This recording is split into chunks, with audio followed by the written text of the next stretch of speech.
আমার কাছে আমার প্রশ্নের উত্তর, আমি কোশ্চেন উত্তর দিয়েছিল সম্ভবত 255 টাকার আশেপাশে 1000 বিড়ি বাঁধলে 255 টাকা পাবে। তাহলে প্রায় 50-55 টাকা কারা যাচ্ছে বিড়ি কোম্পানির মালিকগুলো। আর খোঁজ নিয়ে দেখুন তারা ছাড়ার সুযোগটা কেন পাচ্ছে, এই তৃণমূলীদেরকে টাকা দিচ্ছে বলে। ওদেরকে মাসে একটা টাকা দিয়ে দিচ্ছে, তোমরা এটা নিয়ে বসে থাকো, আর বাকি হাজার কিছু বিড়ি থেকে 55 টাকা কম করে ফেলে দিচ্ছে ওরা। তাই আপনাদের বলছি, আমি পশ্চিমবাংলার বিধানসভায় আওয়াজ তুলেছিলাম, বিড়ি শ্রমিকদের 1000 বিড়ি বাদলে যে সরকারি রেট আছে সেটা কম হচ্ছে, সেটাকে বাড়াতে হবে, তাদের মজুরি বাড়াতে হবে। এই আওয়াজটা দেশের শ্রম মিনিস্টারের কাছে, দেশের লেবার মিনিস্টারের কাছে পাঠাতে চাই। আপনাদের আওয়াজটা, আপনাদের কণ্ঠকে, জনগণের কণ্ঠকে পার্লামেন্টে পাঠাতে চাই। যেখানে দেশের আইন তৈরি হয় সেখানে পাঠাতে চাই। সেখানে যেখানে আইন তৈরি হবে, তখন আইন তৈরি হবে। সেখানে আমাদের আক্তার রহমান বিশ্বাস বিড়ি শ্রমিকদের জন্য আওয়াজ তুলবে যে 1000 বিড়ি বাদলে 255 টাকা নয়, এটাকে ডবল করতে হবে। এই আওয়াজটা তুলবে। ভোটটা কেন আমরা দিই, এটা ভাবতে হবে। আগামী 5 বছর নাগরিকদের ভালো কিভাবে থাকবে, আগামী 5 বছর দেশ কিভাবে চলবে, তার দায়িত্ব সারা ভারতবর্ষের 140 কোটি মানুষ 543 জনের উপরে তুলে দেয়।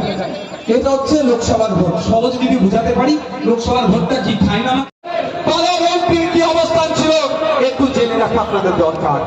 যদি সৎ সাহস থাকে, হাজী নুরুল সাহেবদেরকে বলছি, বসিরার উত্তরে তৃণমূলের নেতাদের বলছি, কৃষকদের বিরুদ্ধে এই শুভেন্দু অধিকারীদের, চন্দ্রাবাজের সরকার, সুকান্ত বাবুদের, বিভাজনের সরকার তখন কৃষকদের বিরুদ্ধে বিল পাস করিয়েছিল, তখন আপনাদের এমপি পার্লামেন্টে কি ভূমিকা পালন করেছে সেই তথ্যটা জনমানুষে আনা হোক। দেখবেন বকলমে বিজেপিকে সুবিধা করেছে। তাই বন্ধুগণ, আমাদেরকে আগে জানতে হবে একটা এমপির কাজ কি, কত ক্ষমতা, কি করতে পারে। একটা এমপি অনেক কিছু করতে পারে যদি করার তার ইচ্ছে থাকে। একটা এমপির হাতে 1 বছরে 5 কোটি টাকা আসে ডেভেলপমেন্টের জন্য। 5 বছরে তাহলে কত টাকা আসছে? 25 কোটি টাকা। এখানে নিশ্চিত ভাবে বসিরহাট উত্তরের তৃণমূলের নেতাদের কাছে আমি প্রস্তাব রাখতে চাই, আপনারা মানুষের কাছে ভোট চাইতে আসার আগে এই 5 বছরে 25 কোটি টাকা আপনাদের এমপি কোথায় কোথায় খরচ করেছে তার টাকাটা জনগণ তারপরে ভোট চাইবেন। আগে তো দিতে হবে। 5 বছরে 25 কোটি টাকা কোথায় কোথায় খরচ করেছেন আপনি জানবেন না? আমি ভাঙড়ের বিধায়ক, আমাকে একে নিয়ে খুব পেরেশান অভিষেক বাবু, মমতা ব্যানার্জিরা আমার নামে অনেক কিছু বলে।